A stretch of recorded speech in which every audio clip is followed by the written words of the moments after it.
जय Hind friends, welcome to learning 360। मैं हूं अंजलि और आज हम इस वीडियो में BSOC 107 सोशोलॉजी ऑफ जेंडर को कवर कर रहे हैं। इससे पहले हम यूनिट 1 का कुछ टॉपिक कवर कर चुके थे। उसी वीडियो चैप्टर 1 का ये कंटिन्यूएशन है। इससे पहले हम स्टार्ट करें, एक बार देख लेते हैं कि इससे पहले हम क्या क्या कवर कर चुके हैं। जेंडर, सेक्स और जेंडर का डिफरेंस वो हम कवर कर चुके हैं। उसके बाद हम जेंडर का बायोलॉजी के साथ क्या रिलेशन है ये भी कवर कर चुके हैं कि जेंडर क्या बायोलॉजी दोनों एक है क्या, किसी इंसान का जेंडर बिहेवियर, सोशल बिहेवियर, या फिर कि इंसान लड़का जिस तरह से बिहेव करता है या फिर लड़की जिस तरह से बिहेव करती है, क्या उसके बायोलॉजी पे डिपेंड करता है, क्या वो लड़की इसलिए भी करती है या फिर समाज उसको इस तरह से बोला है करने के लिए, ये समझे थे। थर्ड टॉपिक में हम समझे थे कि समाज किस तरह से, पहले तो हम ये समझे कि समाज कुछ सिखाता है, समाज पहले ये समझे कि समाज सिखाता है कि आपको किस तरह से बिहेव करना है और यही आपके जेंडर को बनाता है, जेंडर को फिक्स करता है। और थर्ड पॉइंट में हम जेंडर सोशलाइजेशन में पढ़े ये थे कि जेंडर को फिक्स करने में समाज किस किस तरह का प्रोसेस यूज़ करती है, किस तरह से समाज हम लोग को सिखाती है कि हमको समाज के सिखाए हुए नॉर्म्स के ये नॉर्म्स बोल सकते हैं, रूल्स को, समाज के सिखाए हुए नॉर्म्स या रूल्स के साथ किस तरह से चलना है। अगर आप चलेंगे तो आपको क्या मिलेगा और आप नहीं चलेंगे समाज के हिसाब से तो आपको क्या मिलेगा, रिवॉर्ड और पनिशमेंट, ये हम कर चुके थे। इस वीडियो में हम जो फाइनली करने वाले हैं जेंडर हायरार्की करने वाले हैं। तो चलिए स्टार्ट करते हैं। देखिए जेंडर क्या है। जेंडर, हम इससे पहले तो अभी तक से आप ये अगर इस वीडियो में आए हैं और इसके पहले वाला सारा वीडियो अगर कवर कर चुके तो आप ये समझ चुके होंगे कि जेंडर और सेक्स अलग है और जेंडर को बनाने में सबसे बड़ा रोल कौन प्ले करती है, समाज। इस प्रोसेस को ही, समाज का ये जेंडर बनाना ही वो जो प्रोसेस है उसी को हम लोग बोलते हैं सोशलाइजेशन। तो जेंडर क्या है, जेंडर मात्र बस यही नहीं है कि एक लड़के को सिखा दी इस तरह से बिहेव करना है और एक लड़की को सिखा दी कि इस तरह से आपको बिहेव करना है, बस इतना ही तक नहीं है। जेंडर एक हायरार्की बनाता है। हायरार्की का मतलब क्या होता है, जिसमें एक सिस्टम होता है जिसमें एक इंसान नीचे होगा, उसके ऊपर एक इंसान होगा, उसके ऊपर एक इंसान होगा, उसके ऊपर एक इंसान होगा, एक स्ट्रैटा बना होगा, एक लेयर बना होगा जो हर एक इंसान एक दूसरे के नीचे होगा। मतलब नीचे होने का मतलब क्या है, उसके सबॉर्डिनेट होगा।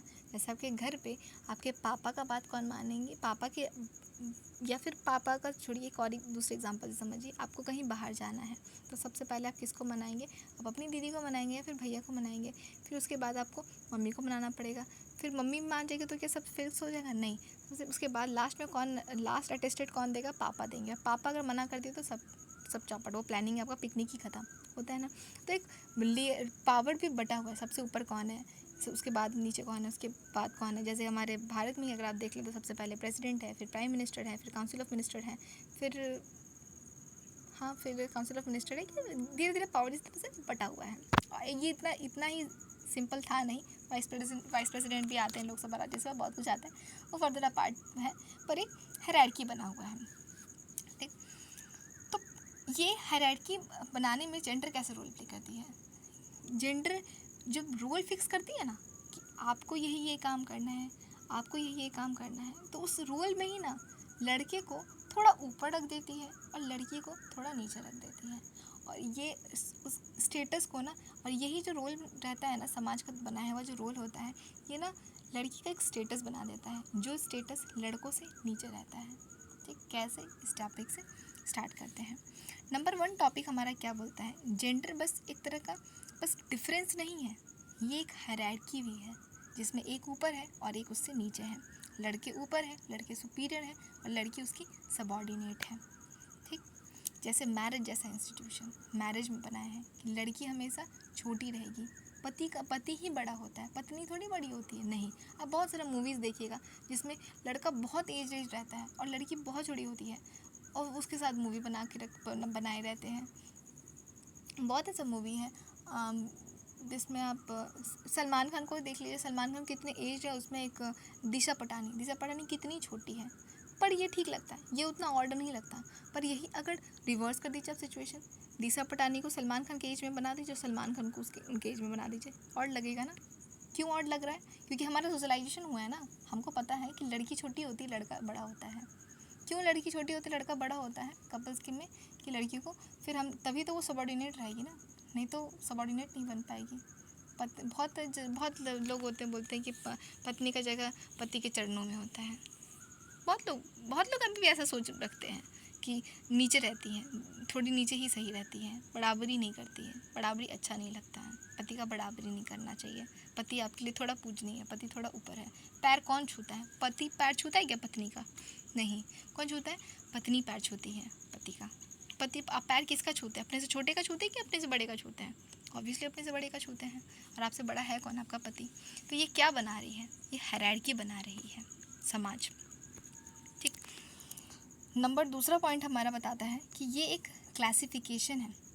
क्लासीफाई कर रहे हैं ना, एक क्लास बना रहे हैं कि लड़के की क्लास में ये आएंगे, ये लोग आएंगे, लड़की की क्लास में ये लोग आएंगे। ये क्लासिफिकेशन कर दिए, मतलब डिफ्रेंशिएट कर दिए। और उस डिफ्रेंशिएशन में एक अनइक्वल रोल्स दे दिए। अनइक्वल रोल बोलने का क्या मतलब है कि लड़के को हम दे दिए कुछ काम। आप घर पे रहेंगे तो लड़का क्या करेगा? यानी लड़का बर्तन पोछा करेगा क्या? नहीं। लड़का क्या करेगा? बाहर जाएगा, वो बाहर जाके पैसा कमाएगा। और लड़की क्या करेगी? घर पे रहेगी, बच्चे को बर्थ देगी, बच्चे का पॉटी साफ़ करेगी, बच्चे को नहलाएगी धुलाएगी, सुबह से शाम खाना पीना बनाएगी और घर का सेवा करेगी उनके मम्मी पापा का, मतलब अपने पति के मम्मी पापा का, सास ससुर का। ठीक है, काम बांट दिए, चलिए कोई दिक्कत नहीं, काम बांट दिए। इसमें अनइक्वल रोल्स का क्या बात है मैम? कैसे बात नहीं बताते हैं? अब आप मेरे को बताइए, हाउस वाइफ के काम को ज़्यादा तवज्जो, ज़्यादा सराहनीय या फिर ज़्यादा रिस्पेक्ट मिलता है या बाहर किसी ऑफिस में काम करने वाले इंसान को? ऑब्वियसली जो बाहर काम करते हैं ना, ऑफिस में जो काम करते हैं ना, उनको ज़्यादा रिस्पेक्ट मिलेगा ऑब्वियसली, क्योंकि वो उस काम से वो पैसा अर्न कर रहे हैं। जो पैसा अर्न करता है ना, उसके पास ज़्यादा इज्जत होता है। लड़की सुबह से शाम तक, जो विमेन होती है सुबह से शाम तक इवन 365 डेज़ वर्क करती है, उसमें कभी छुट्टी नहीं होता, फिर भी हाउस वाइफ का उतना रिस्पेक्ट नहीं होता है। पर लड़के का बाहर पे जाके 8-9 घंटे का काम करना बहुत रिस्पेक्टेड जॉब होता है। ठीक, तो ये एक तरह से क्या बनाई समाज? अनइक्वल रोल बना के कि एक को ऊपर एक को नीचे कर दी ना। थर्ड नंबर पॉइंट हमारा बताता है कि ये सोशल स्ट्रैटिफिकेशन बनाने में हेल्प करता है। स्ट्रैटिफिकेशन मतलब क्या हुआ? स्ट्रैटा मतलब लेयर, एक के बाद एक। लेयर कैसे होता है? एक के नीचे एक, एक के नीचे एक, एक के नीचे एक, लेयर बनता है ना, एक के बाद एक के बाद एक। तो ये एक समाज में एक सोशल स्ट्रैटिफिकेशन बनाता है। अब आप बोलेंगे मैम 2 जन ही तो है, एक लड़का एक लड़की, तो लेयर कहाँ से आ गया? ज़रूर लेयर है। एक लड़का, देखिए सब बोला जाता है ना कि सबसे वल्नरेबल, सबसे दयनीय दशा पता है किस लड़की का है? जो गरीब है, सुनिएगा ध्यान से, जो गरीब है, डिजेबल है, कास्ट से छोटी कास्ट की है, दलित है, ठीक है, और विमेन है। ठीक, पहला बात तो वो सबसे बुरा उनका हालत क्या हुआ? वो दलित है। ठीक, तो वो जो समाज में जो क्लास है, जो कास्ट वाला सिस्टम है, उससे नीचे गई। दूसरा, वो लड़की है तो वो जो जेंडर वाला क्लास है उसमें भी नीचे गई। उसके बाद वो गरीब है, वो जो पैसा वाला जो क्लास है उससे भी नीचे गई। प्लस वो डिजेबल है, मतलब जो आम लोग हैं, मतलब सारे जो नॉर्मल लोग हैं, छोटे कास्ट वाले लोग, उनसे भी नीचे हो गई। ठीक, तो ये एक समाज में ना हायरार्की बन जाता है, एक स्ट्रैटा। हर कोई, बस समाज में 2 ही जन नहीं है, लड़का लड़की। लड़का में भी स्ट्रैटा बना है, लड़की में भी स्ट्रैटा बना है। लड़के भी, कुछ लड़के हैं ना जो हेजिमोनी दिखाते हैं, वो दूसरा चैप्टर जब हम आएगा, मैस्कुलिनिटी आएगा, उसमें हम कवर करेंगे। जिसमें कुछ लड़के होते हैं जो मैस्कुलिन कैरेक्टर दिखा के, कुछ जो थोड़े सॉफ्ट हार्टेड लड़के होते हैं, थोड़े से सेंसिटिव होते हैं या फिर साइल बॉय होते हैं, उनको दबाते हैं, उनको भी ह्यूमिलेशन का सामना करना पड़ता है, उनको भी डिस्क्रिमिनेशन का सामना करना पड़ता है। तो ये एक तरह का जो जेंडर रोल है ना, ये एक स्ट्रैटा बना देती है। तो कुछ टर्म्स अगर आपको अभी उतना ज़्यादा नहीं समझ में आ रहा हो, हालांकि तो हम बहुत एफर्ट लगा रहे हैं कि बहुत एग्जांपल से बहुत अच्छे से आपको समझा सके आपकी डेली लाइफ में एग्जांपल देकर, बट स्टिल अगर लग रहा हो कि थोड़ा और एलाबोरेटिव होगा तो टेंशन मत लीजिए। जो टॉपिक और सेकंड चैप्टर आएगा, थर्ड चैप्टर आएगा, फोर्थ चैप्टर आएगा, हर एक टॉपिक को बहुत एलाबोरेटिव वे में समझाया जाएगा। और इससे बेस्ट, और फिर से हम बोल रहे हैं कि अगर आपका BGDG 172 कोर्स है और तो भी एक बार रिवाइज़ कर लीजिए अगर आप कर चुके हैं तो, और नहीं है तो एक बार जाके इस वीडियो के साथ BGDG 172 जेंडर सेंसिटाइजेशन, लगभग बहुत सारा टॉपिक सेम है, आप एक बार उसका भी एक्सपोजर ले लीजिए। जितना हम इसमें एक्सप्लेन कर रहे हैं इससे कई अच्छे से, बहुत अच्छे से उस बुक में एक्सप्लेन किए हुए हैं, क्योंकि वो पूरा बुक ही जेंडर सेंसिटाइजेशन पे है। इसमें तो आपको सोशोलॉजी और जेंडर दोनों मिला के मतलब सबको टच किया है, पर उतना एलाबोरेटिव नहीं, उतना डेप्थ में नहीं जितना उस बुक में डेप्थ में बताया गया है। तो बेटर होगा कि आप एक बार देख लीजिए। इस वीडियो के आपको डिस्क्रिप्शन में उसका प्लेलिस्ट मिल जाएगा। उसके बाद हमारा आता है 4th नंबर पॉइंट। ये जो जेंडर है ये एक सोशल रोल फिक्स कर देती है। पहले भी हम बताए हैं करियर के चांस में कि लड़की कैसा करियर चूज़ करेगी, लड़का किस तरह से करियर चूज़ करेगा। लड़कियां जनरली टीचर, नर्स, लड़का काम करेगी। लड़के होते हैं कि नर्स का काम ज़्यादा नहीं करेंगे। लड़की को नर्स का काम, क्योंकि लड़की को अज्यूम करते हैं कि लड़की नर्चरिंग में, केयरिंग में लड़की ज़्यादा अच्छी होती है। कौन बोला है? ज़रूरी है कि लड़की ही हमेशा रहेगी। लड़के अच्छे से सेवा नहीं करते हैं क्या? लड़के केयरिंग नहीं होते हैं क्या? होते हैं।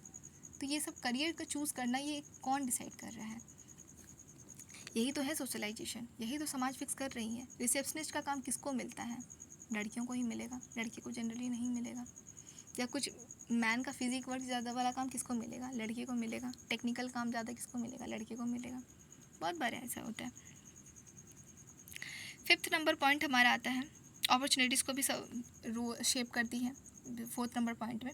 5th नंबर पॉइंट में क्या बताता है कि मैन और वुमेन का जो रोल होता है ना, कल्चर टू कल्चर वैरी करता है। ऑब्वियसली वैरी करता है, क्योंकि हर सोसाइटी में जिस तरह से एक आइडल मैन, हर सोसाइटी का अपना आइडल मैन का डेफिनेशन अलग है और आइडल वुमेन का भी डेफिनेशन अलग है। ठीक, तो उस समाज के हिसाब से जिस तरह का एक आइडल कैरेक्टर होना चाहिए एक मैन का और एक वुमेन का, उस तरह से वो शेप करती है। उस तरह से जो बिहेव करता है उसको प्रेज़ किया जाता है और जो नहीं करते हैं उसको पनिश किया जाता है। 6th नंबर पॉइंट हमारा बताता है कि जो पावर जो है मैन का वुमेन का, वो क्या है? अनइक्वल है। ऑब्वियसली अनइक्वल है। आप एक जन के पहला तो दोनों को काम बांटती हैं कि आपको ये काम करना है, आपको वो काम करना है। ठीक, एक घर का काम करेगा, एक बाहर का काम करेगा। एक तो आप काम बांट दिए, ऊपर से आप दोनों के काम को इक्वल तवज्जो भी नहीं देते हैं। मान लीजिए आपके पास आपका 2 बेटा बेटी है, एक बेटा एक बेटी है। ठीक, आप एक बेटा को बोलते हैं कि सुनो तुम ए काम करो। मान लीजिए कोई ऐसा काम है जिसका काम का नाम है ए, हम काम का नाम नहीं ले रहे हैं। एक जो आपकी बेटी है उसको बोलते हैं तुम बी काम करो। ठीक, चलिए कोई बात नहीं, आप काम दे दिए, कोई बड़ा बात नहीं है, दोनों का काम बांट दिए, झगड़ा नहीं होगा आपस में। पर आप ए काम को बोलते नहीं, ए काम जो कर रहा है ना वो ज़्यादा बड़ा है, ज़्यादा रिस्पेक्टेड है। जो बी काम कर रहे हैं ना वो कम रिस्पेक्टेड, उसको कम तवज्जो दे रहे हैं, कम इज्जत दे रहे हैं। तो आप एक तरह से क्या है, आप एक को पावरफुल एक को अनपावरफुल बना रहे हैं। एक को थोड़ा ऊपर रखना है स्ट्रेटा में, एक को नीचे रख रहे हैं।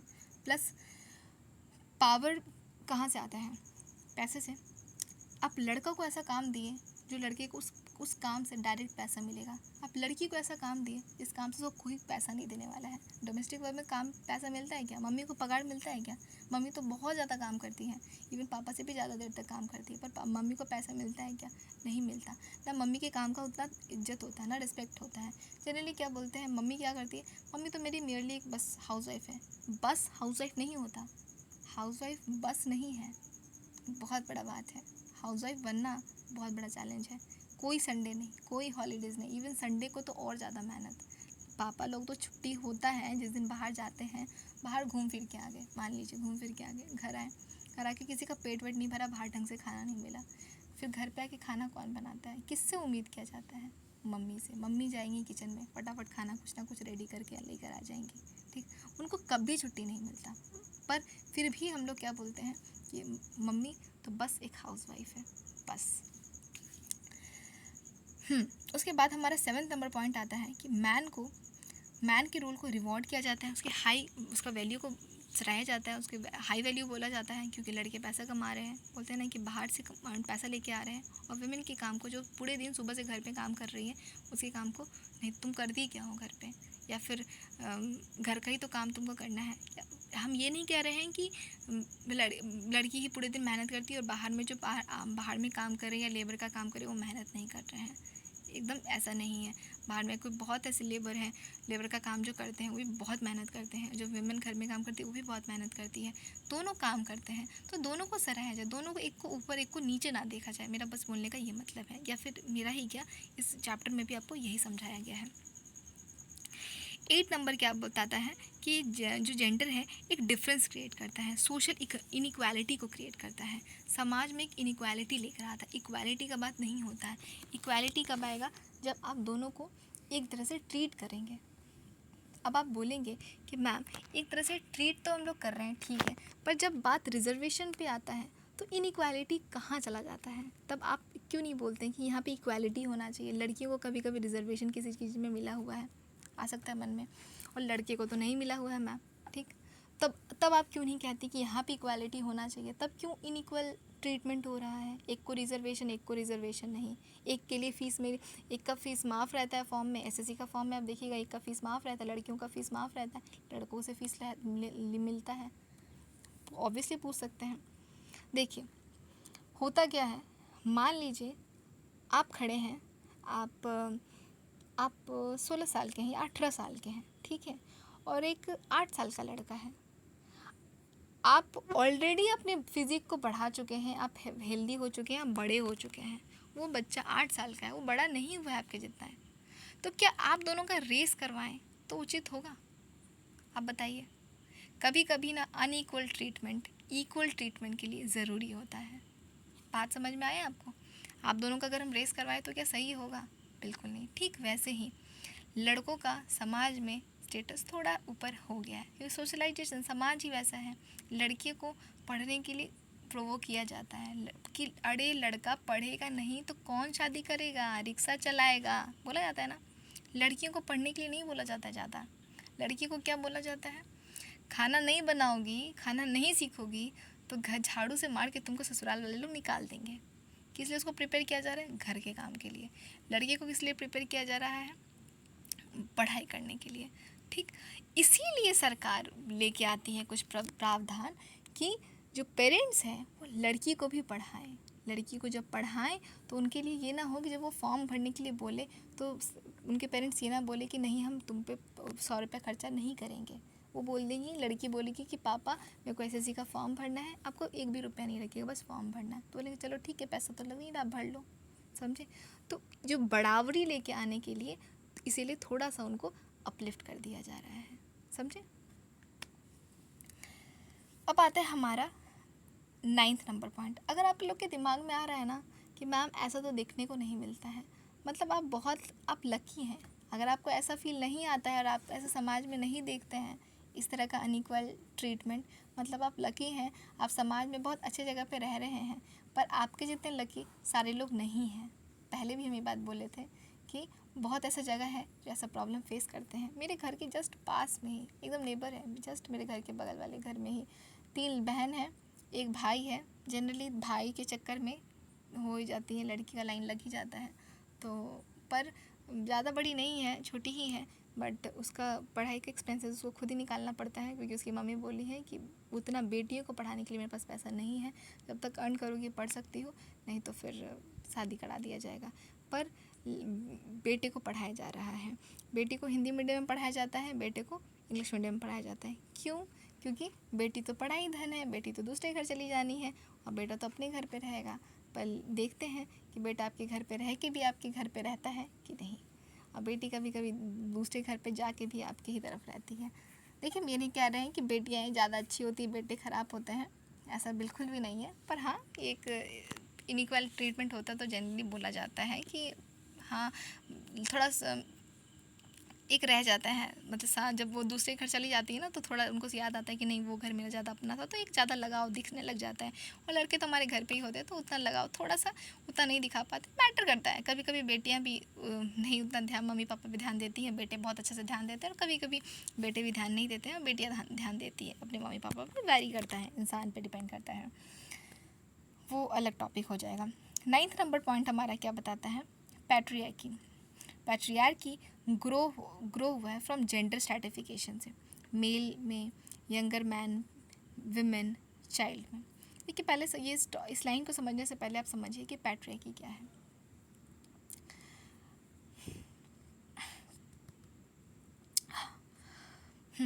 पैट्रियार्की क्या है? पैट्री मतलब होता है फादर और आर्की मतलब होता है रूल। जिस समाज में फादर का रोल चले, पितृसत्ता इसको कह सकते हैं, जिस सोसाइटी में फादर का रूल चले उस सोसाइटी को बोलते हैं पैट्रियार्की। वो रूल किस पे चलता है? जो एक मान लीजिए एक फैमिली है, एक फैमिली में पापा जो बोलेंगे वही चलेगा। पापा गलत बोले सही बोले मैटर नहीं करता है, वो पापा बोले हैं तो वही चलेगा। मतलब जो घर का जो हेड होगा सदस्य वो मेल ही होगा। हो सकता है एक लड़का, एक पापा मम्मी है, बड़ी दीदी है, छोटा भाई है, ठीक है, पर चलेगा किनका? भाई हो सकता है छोटा है, पर चलेगा किनका? पापा के बाद। पापा के बाद जो रूल करने वाला घर पे कौन होगा? वो उनका बेटा ही होगा। छोटा है फिर वो बड़ फिर भी वही होगा। घर में अगर किसी तरह का डिस्कशन होता है तो जो बड़ी बहन है उसका बात नहीं सुना जाएगा, जो छोटा भाई है उसका बात सुना जाएगा। क्यों? इसलिए नहीं हो सकता उसकी बड़ी बहन उतनी पढ़ी लिखी नहीं है, तो उतना उसके बारे में वो नहीं जानती है, तो नहीं लिया जाए, कोई बात नहीं, तब ठीक है। पर अगर आप इस पर्पज़ से बस उसका डिसीज़न नहीं सुन रहे हैं क्योंकि वो लड़की है, तब ये जो सिस्टम है ना, ये है पैट्रियार्की। ठीक। पुरुष प्रधान समाज जिसमें हर चीज़ में ना मेल ही अपने आप को सुपीरियर समझता है, और जब उसको लगता है ना कि नहीं, फीमेल अगर आ गई, फीमेल अगर बराबरी करने लगी, तो ये ना खतरा फील करते हैं। जो पैट्रियार्की वाला सोच रखते हैं ना इंसान, जो पुरुष प्रधान समाज पर विश्वास रखते हैं, तो उनको खतरा दिखता है कि अगर लड़की पढ़ाई लिखाई की तो ये तो बराबरी करने लगेगी, तब तो उनका रूल पे हार्म हो जाएगा ना। क्योंकि अगर समाज में रूल करना है, आपको कहीं भी रूल करना है, बराबरी में रूल नहीं होता है। हम आप पे रूल नहीं कर सकते हैं।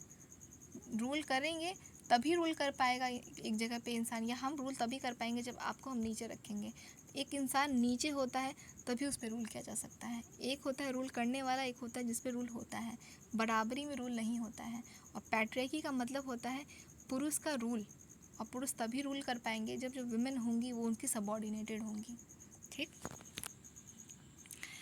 फिर 10th नंबर पॉइंट हमारा क्या आता है?